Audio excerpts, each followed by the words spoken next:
एक गांव में दो भाई रहते थे। बड़ा भाई गंगाराम बहुत अमीर था। उसके घर में किसी भी चीज की कमी नहीं थी। वही छोटा भाई सेवकराम बहुत ही भोला और नेक दिल इंसान था। उसके परिवार में उसकी पत्नी और एक बच्चा था। वह इतना गरीब था कि वह मिट्टी के मकान में रहता था। गंगाराम की पत्नी के 3 पुत्रियों के बाद पुत्र हुआ था, तो गंगाराम ने एक बड़ा प्रोग्राम रखा, जिसमें उसने गांव के और बाहर के बड़े बड़े अमीर लोगों को बुलाया था।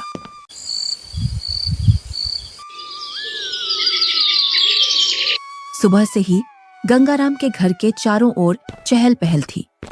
कहीं पकवान बन रहे थे, तो कहीं बच्चे खेल रहे थे और कहीं मेहमान आ रहे थे। गंगाराम के घर के चारों ओर खुशी का माहौल था। धीरे धीरे चारों ओर के मेहमान आ गए, पर आपके छोटे भैया सेवक कहीं दिखाई नहीं दे रहे हैं। अभी तक आए नहीं। आपने गांव में सबको बुलावा दिया है ना? अरे हाँ, बुलाया है उसको। आता ही होगा अपने बच्चों के साथ। तू यहीं रुक और मेहमानों को देख, मैं अभी आता हूँ व्यवस्था देखकर। इतना कहकर गंगाराम घर से बाहर चला जाता है और गुनगुनाता है, मैं उसको अपने प्रोग्राम में क्यों बुलाऊं? वो कहाँ और मैं कहाँ?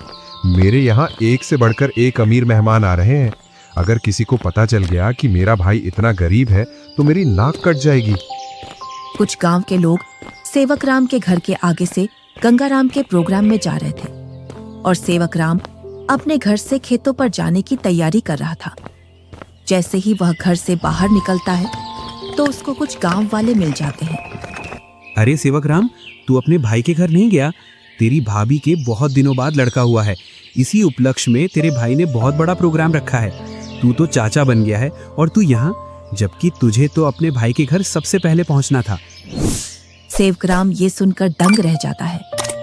इस बारे में उसे कुछ भी पता नहीं था, पर वह गांव वालों के सामने ऐसे बोलता है जैसे उसे पहले से सब पता है। अरे हाँ भाई, मुझे भी जाना है। बस थोड़ा सा खेतों पर काम बचा है, उसको मैं पूरा करके आता हूँ। जल्दी काम पूरा करके आ भाई। सुना है भाई गंगाराम ने बहुत ही स्वादिष्ट पकवान बनवाए हैं और उसने खाने पर पूरे गांव को बुलाया है। हाँ, ये तो बड़ी ही अच्छी बात है। तुम लोग चलो, मैं आता हूँ। जैसे ही गांव वाले वहां से निकल जाते हैं तो सेवकराम का मुंह उतर जाता है। ये तो बहुत खुशी की बात है, पर इसके बारे में तो मुझे कुछ पता ही नहीं है। चलो, मेरे बड़े भाई के घर पुत्र रत्न तो आया और मैं फिर से चाचा बन गया, पर मुझे इस बारे में कुछ बताया भी नहीं। शायद काम काज ज्यादा है, इसी वजह से मुझे बताना भूल गया होगा, वरना ऐसा हो नहीं सकता कि मेरा भाई मुझे न बुलाए। अरे भाग्यवान, तुमने सुना? तुम्हारी जेठानी के लड़का हुआ है। कुछ गांव वाले इधर से गुजर कर जा रहे थे। क्यों ना अपन भी चलें बड़े भाई के यहाँ? सुना है बहुत ही अच्छे अच्छे पकवान बने हैं वहाँ पर। अरे, ये तो बड़ी खुशी की बात है। आप फिर से चाचा बन गए और मैं चाची, परंतु उन्होंने हमें बुलाया नहीं। बिना बुलाए हम कैसे जा सकते हैं उनके प्रोग्राम में? बिना बुलाए वहाँ जाना सही नहीं होगा। अगर गांव में इस बात का पता चल गया कि हम बिन बुलाए उनके प्रोग्राम में आए हैं तो लोग क्या कहेंगे? बड़े भैया इतना बड़ा प्रोग्राम कर रहे हैं और इतने बड़े प्रोग्राम में पूरे काम की जिम्मेदारी भी उन्हीं पर है। तुम्हें पता है ना उनके पास कितना कामकाज होगा। इसी कामकाज की वजह से हमसे बोलना भूल गए होंगे और प्रोग्राम वाला आदमी तो कुछ ना कुछ तो भूल ही जाता है। आप लोग चलो ना, मैं अपने ताऊ का घर और अपने छोटे भाई को देख आऊंगा। कैसे चलें बेटा?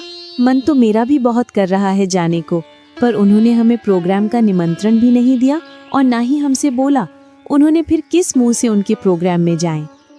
क्या हम अपने छोटे भाई से मिलने नहीं जाएंगे पापा? क्यों नहीं, हम जरूर चलेंगे आपके छोटे भाई से मिलने के लिए। क्यों आप छोटे बच्चे को झूठी तसल्ली दे रहे हो? तुम्हें पता है ना, तुम्हारे बड़े भाई हमें उनके बराबर नहीं समझते हैं, तभी तो उन्होंने हमें प्रोग्राम में नहीं बुलाया है। तुम तो सदा गड़े मुर्दे उखाड़ती हो। ऐसा नहीं है, वो हमको चाहते हैं, वो तो कामकाज की वजह से बुलाना भूल गए हैं। तुम्हें लग रहा है कि भैया तुम्हें बुलाना भूल गए हैं तो तुम जाओ। बिन बुलाए मैं नहीं जाने वाली कहीं। मैं तो खूब खुश हूँ अपने घर में। आपको जाना है तो जाओ। ठीक है, मैं और मुन्ना चले जाते हैं। तुम्हें नहीं जाना तो मत चलो। आप जा रहे हो तो जाओ, पर उधर से जल्दी लौट कर आना। सेवकराम और उसका बच्चा प्रोग्राम में जाने के लिए तैयार हो जाते हैं। अब तुम प्रोग्राम में जा रहे हो तो बच्चे को देने के लिए कुछ तो ले जाना पड़ेगा। हाँ, बहुत देर से मैं भी यही सोच रहा था, बच्चे के लिए क्या ले जाऊं, और बाजार से ले जाने के लिए मेरे पास पैसे भी नहीं हैं। आप तो ये लकड़ी का झूला ले जाओ जो तुमने मुन्ना के लिए बनाया था। अब मुन्ना के कुछ काम का नहीं है। हाँ, यही ले जाता हूँ, इसमें बच्चा खूब आराम से सोएगा। सेवक राम उस झूले को उठाकर चल देता है और उसके साथ में उसका लड़का भी चल देता है।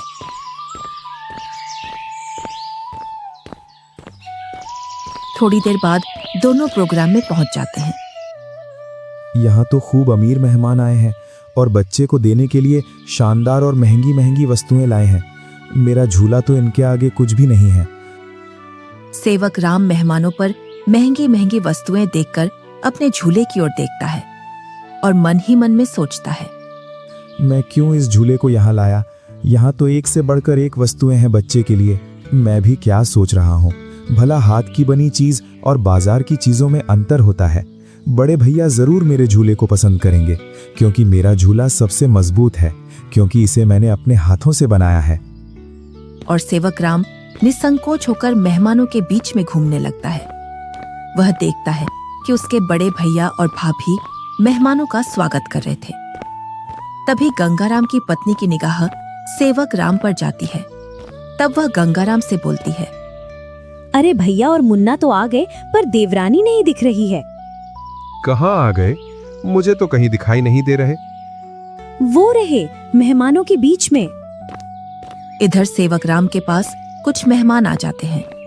उसकी वेशभूषा देखकर मेहमान सेवक राम से पूछते हैं, अरे तुम कौन हो और ये कैसी वेशभूषा पहनकर आए हो और ये लकड़ी का झूला लेकर आए हो इस जमाने में?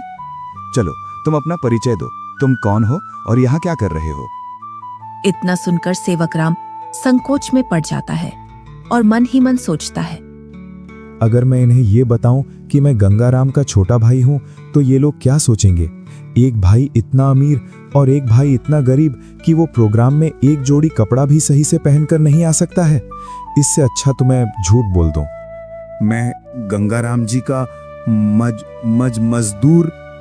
अरे तुम इतना क्यों घबरा रहे हो? डरो मत, बेझिझक होकर बोलो। गंगाराम जी का मैं मजदूर मैं छोटा भाई हूँ। वह बहुत कोशिश करता है झूठ बोलने की, लेकिन उसके मुंह से सच निकल जाता है। क्या बोल रहे हो? तुम्हें पता है ना तुम गंगाराम जी को अपना भाई बता रहे हो?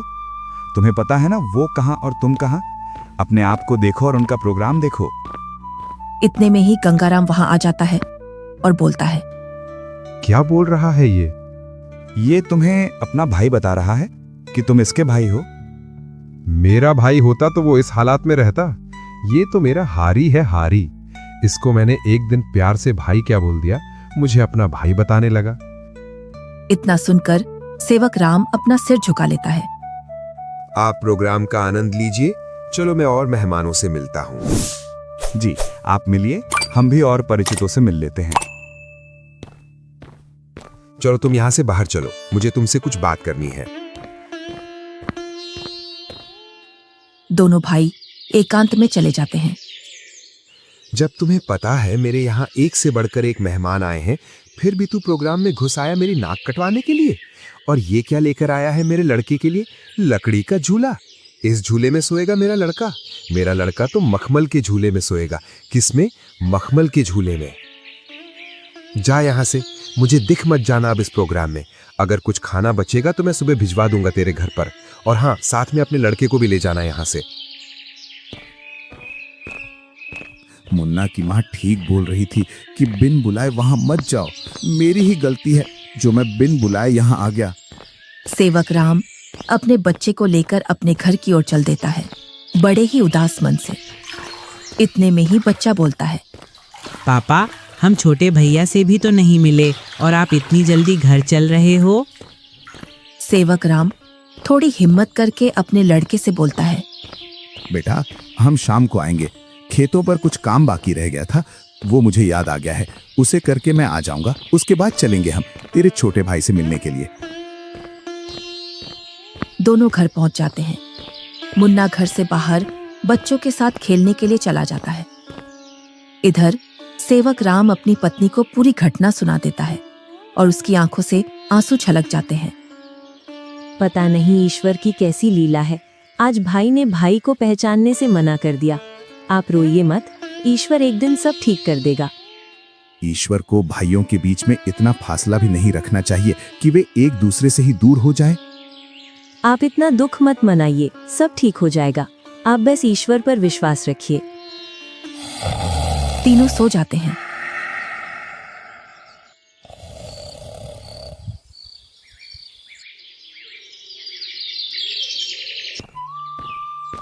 दूसरा दिन गंगाराम के दरवाजे को कोई बजाता है।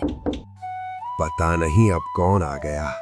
कल का इतना थका हारा हूं, फिर भी लोगों को समझ में नहीं आता है और आकर दरवाजा खटखटाने लग जाते हैं। गंगाराम जैसे ही दरवाजा खोलता है तो वह देखता है कि सामने एक साधु खड़ा है। क्या है महाराज, क्यों दरवाजे को बजा रहे हो?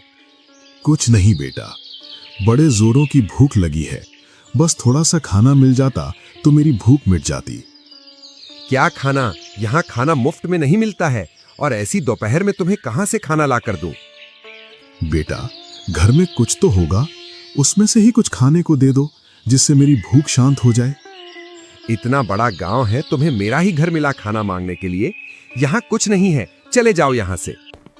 इतना कहकर गुस्से में गंगाराम दरवाजा बंद कर लेता है।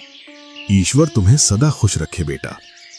इतना बोलकर साधु वहां से चला जाता है। इधर गंगाराम की पत्नी गंगाराम से पूछती है, कौन आया था दरवाजे पर जो तुम इतने जोर से उस पर चिल्ला रहे थे? कोई नहीं, एक ढोंगी बाबा आया था दरवाजे पर, बोल रहा था खाना खिला दो, तो मैंने उससे मना कर दिया, यहाँ नहीं है खाना। तुम भी पता नहीं अब किस नशे में रहने लगे हो। कल का इतना सारा खाना बचा था, वो वैसे ही फेंकेगा। उसमें से कुछ खाना खिला देते। मैंने ये खाना गरीबों और ढोंगियों के लिए नहीं बनवाया है। ये खाना सिर्फ हम जैसे बड़े लोग ही खा सकते हैं। गंगाराम की पत्नी गुनगुनाते हुए वहां से अपने कमरे में चली जाती है। इनको तो पता नहीं अब किस बात का नशा आने लगा है। सीधे मुंह अब किसी से बात ही नहीं करते हैं। इधर साधु सेवक राम के घर के सामने पहुंच जाता है और बाहर से आवाज लगाता है, अरे घर में कोई है? अरे घर में कोई है? आवाज सुनकर सेवक राम घर में से बाहर निकल आता है। साधु को देखकर बोलता है, जी साधु महाराज, बताइए मैं आपकी क्या सेवा करूं? कुछ नहीं बेटा, बहुत तेज भूख लगी है। कुछ खाने को मिल जाए तो आत्मा तृप्त हो जाएगी मेरी। क्यों नहीं साधु महाराज, आइए आइए, जो कुछ हमारे घर में खाने के लिए मिलेगा हम आपको खिलवा देंगे। दोनों घर के अंदर चले जाते हैं। सेवक राम और साधु जमीन पर बैठ जाते हैं और सेवक राम अपनी पत्नी से बोलता है, अरे भाग्यवान, घर में कुछ हो तो खाने का साधु महाराज को ले आओ। सुबह की कुछ दाल रोटी रखी है और अभी खाना बनाने के लिए घर में कुछ भी नहीं है। अरे बेटी, तुम तो शर्माओ मत, जो घर में खाने का हो वही ले आओ, मैं तो खा लूंगा। सेवक राम की पत्नी जो घर में खाना था उसी खाने को गर्म कर लाती है। लीजिए साधु महाराज, गरीब के घर का खाना। हमारे पास तो खाने में यही है। अरे बेटी, तुम अपना मन इतना उदास मत करो। मैं तो ईश्वर की कृपा से जो मिलता है वही खा लेता हूँ। और तुम दोनों इतना उदास क्यों हो? कोई समस्या है आपके यहाँ? साधु महाराज, खेतों में इतना काम कर रहा हूँ, उतनी ही गरीबी आ रही है। गरीबी कम होने का नाम ही नहीं ले रही है। अब तो स्थिति ऐसी हो गई है, 2 वक्त का खाना भी बड़ी मुश्किल से मिलता है। पता नहीं ईश्वर हमारी कौन सी परीक्षा ले रहा है। ये कोई बीमारी तो है नहीं जिसका मैं आपको सही उपचार बता दूं बेटा। बस ईश्वर पर विश्वास रखो, सब सही हो जाएगा। फिर भी मुझे लगता है तुम मुझे तुम्हारी समस्या सही से बता नहीं रहे हो।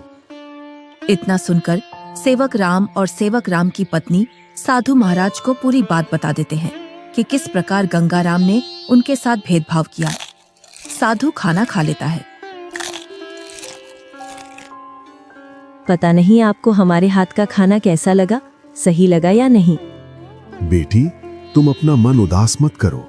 तुम तो अन्नपूर्णा हो और तुम्हारे हाथ का खाना बहुत ही स्वादिष्ट है। इतना सुनकर सेवक राम की पत्नी खुश हो जाती है।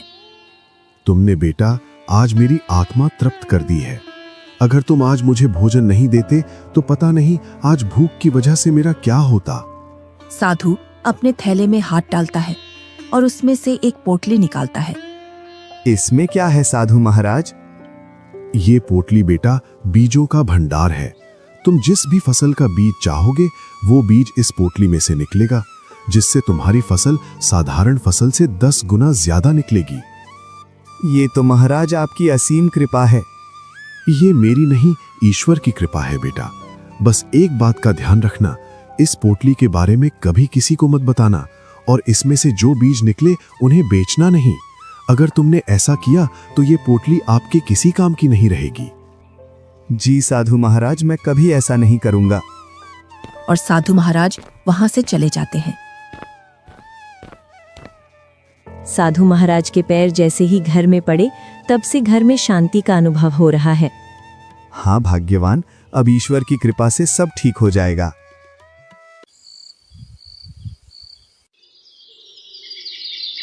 जैसे ही सेवक राम ने अपने खेतों में उन बीजों की बुआई की तो चारों ओर सेवक राम की फसल के ही चर्चे थे। इधर गंगाराम अपने धन के घमंड में जी रहा था, जिससे वह किसी से भी सीधे मुंह बात नहीं करता था। इधर सेवक राम की संपत्ति बढ़ रही थी और गंगाराम की घट रही थी, और इसी के साथ गंगाराम के घर में अशांति भी बढ़ रही थी। कुछ ही दिनों में सेवक राम ने गांव में गंगाराम से भी बड़ा मकान बना लिया था, और सेवक राम अब अपने घर में खूब खुशी खुशी रह रहा था। पर एक दिन, मालिक, अब मैं आपके यहाँ काम नहीं करूंगा। अब मुझे दूसरे गांव में आपसे ज्यादा जमीन मिल रही है और इससे भी अच्छी उपजाऊ। क्या बोल रहे हो हरिया तुम? तुम्हें पता है मेरे पास कितनी जिम्मेदारियां हैं? तुम चले जाओगे तो मैं अकेला कैसे खेती और घर संभालूंगा, और ऊपर से मैं अकेला आदमी। मुझे जहाँ मुनाफा मिलेगा मैं वहीं काम करूंगा मालिक। अगर मुझे इतनी ही मेहनत में मुझे वहां ज्यादा फसल मिलेगी तो मैं वहीं जाऊंगा।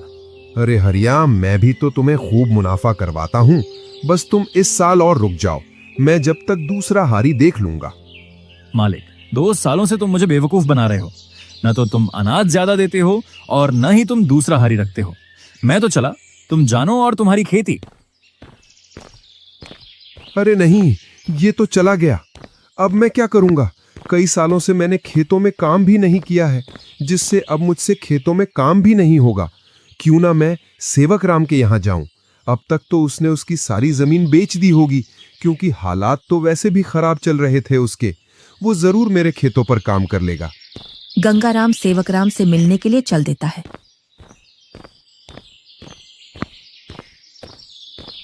जैसे ही वह उसके घर के सामने पहुंचता है तो वह सेवक राम के घर को ढूंढने के लिए उस मोहल्ले में चारों ओर घूम जाता है। इधर ही थी उसकी झोपड़ी, पता नहीं किधर गई। बहुत देर से ढूंढ रहा हूं, मिल नहीं रही है। तभी वहां से एक गांव का व्यक्ति गुजर कर जा रहा था तो गंगाराम उस व्यक्ति से पूछता है, अरे भैया, सेवक राम की झोपड़ी थी यहाँ, वो कहाँ है? कितने दिनों बाद आ रहे हो भैया इधर? शादी के बाद अब आया हूँ इधर। इसीलिए तो तुम्हें वो झोपड़ी नहीं मिल रही है। अरे भैया, तुम जो सामने मकान देख रहे हो बहुमंजिला, यही घर है सेवक राम का। ये कैसे हो सकता है? 2 साल पहले तो ये गरीब हुआ करता था। हाँ भैया, 2 साल पहले गांव में सबसे गरीब व्यक्ति यही था। पता नहीं भैया, इसने खेतों में कौन सा खाद डाला है जिससे इसकी पैदावार सबसे ज्यादा निकलती है। घर बताने के लिए बहुत बहुत धन्यवाद। और गंगाराम उस घर के अंदर चला जाता है। जैसे ही सेवक राम अपने बड़े भैया को घर के अंदर देखता है तो वह बहुत खुश होता है। अरे मुन्ना की माँ, वो देखो हमारे घर में कौन आया है। बड़े भैया, आओ भैया बैठो। अरे, तुमने इतना शानदार घर कैसे बनाया? तुमने तो पूरा ही नक्शा बदल दिया। बहुत ही शानदार घर बनाया है। कहीं तुमने चोरी चपाटी करके तो ये घर नहीं बनाया? नहीं भैया, मैंने कोई चोरी नहीं की है। ये तो मैंने अपनी मेहनत से बनाया है। ऐसी मेहनत तो तू पहले भी करता था, पर पहले तो तूने ऐसा मकान बनाया ही नहीं। भैया, आपसे क्या छुपाना, जब आपका प्रोग्राम था उसके एक दिन बाद हमारे घर पर एक साधु आया था। उसको हमने पेट भर खाना खिलाया था। आज उनके आशीर्वाद की वजह से ये सब है हमारे पास। इतना सुनकर गंगाराम का सिर घूम जाता है और उसकी आंखों तले सब सीन आ जाता है कि किस प्रकार उसने उस साधु को भगाया था। वो साधु तो सबसे पहले मेरे घर आया था, इसका मतलब ये सारा धन मेरा हुआ। क्या बोल रहे हो भैया? ये तो मैंने अपनी मेहनत से खड़ा किया है, ना कि जादू से। ये सब तुझे साधु के आने बाद ही मिला है ना? तो इस गांव में सबसे पहले साधु मेरे घर आया था। अगर मैं उसे खाना खिला देता तो ये सारी संपत्ति मेरी होती। इसका मतलब तूने मेरे अधिकार की संपत्ति छीनी है। ये तुम मुझ पर गलत इल्जाम लगा रहे हो भैया। मैं उस साधु को ढूंढ कर लाता हूँ और साधु से तेरे सामने बुलवाता हूँ कि इस संपत्ति पर किसका हक है। और गुस्से में गंगाराम वहां से निकल जाता है। कई दिनों तक वह उस साधु को खोजता है। बड़ी मुश्किल से एक जंगल में तपस्या करते हुए वह साधु मिल जाता है। साधु महाराज प्रणाम। कौन हो बेटा जो तुम मेरी तपस्या में व्यवधान डाल रहे हो? मैं गंगाराम हूँ। आज से 2 वर्ष पूर्व तुम मेरे घर आए थे खाना खाने के लिए, जब तुम्हें जोरों की भूख लग रही थी। तुम तो वही हो ना जिसने खाना देने से मना कर दिया था? हाँ, पर उस संपत्ति पर पहला हक मेरा बनता है जो तुम मेरे भाई को देकर आए हो, क्योंकि तुम खाना मांगने सबसे पहले मेरे घर आए थे। कौन सी संपत्ति? मैंने तो उसे सिर्फ आशीर्वाद दिया था, क्योंकि उसने बड़े ही सम्मान के साथ खाना खिलाया था, और वो धन तो उसकी मेहनत और ईमानदारी का फल है। इतना सुनकर गंगाराम गुस्से में साधु से बोलता है, साधु, तुम मेरे साथ अन्याय कर रहे हो, क्योंकि उसकी संपत्ति पर पहला अधिकार मेरा है, क्योंकि तुम सबसे पहले मेरे द्वार पर आए थे। अगर तुम मुझे ये पहले ही बता देते कि मैं तुझे और भी अमीर बना दूंगा, तो मैं तुम्हें उससे भी अच्छा भोजन कराता। उसने क्या खिलाया होगा आपको? सूखी रोटी? गंगाराम साधु से बहुत वाद विवाद करता है और गुस्से में साधु से बोलता है, जिससे साधु को क्रोध आ जाता है। बालक, तुमने मेरी सब्र की सीमा खत्म कर दी है। तुम मेरे श्राप से अब बच नहीं सकते हो। इतना सुनकर गंगाराम के होश उड़ जाते हैं। इतने में ही सेवक राम और गंगाराम की पत्नी आ जाती है। क्षमा कीजिए साधु महाराज, क्षमा कीजिए। अरे बेटी, तुम क्यों माफी मांग रही हो? मेरे पति थोड़े उग्र हैं, उनको पता नहीं है किससे कैसे बात करना है। इतना सुनकर गंगाराम भी माफी मांग लेता है। गंगाराम, अभी तक तुम्हारा जो घर चल रहा था वो तुम्हारी पत्नी के निर्मल भाव की वजह से चल रहा था। अब तुम अपने लालच को छोड़ दो और दोनों भाई साथ साथ रहो, क्योंकि तुम्हारा छोटा भाई बहुत ही ईमानदार है। जी साधु महाराज। तुम्हें कैसे पता चला मैं यहाँ हूँ? आप जिस दिन साधु महाराज की खोज में निकले, उसी दिन भैया मेरे पास पहुँच गए थे और उन्होंने आपके बारे में मुझे सब बता दिया था। भाई हो तो तेरे जैसा, मेरे जैसा भाई किसी को भी नहीं मिले।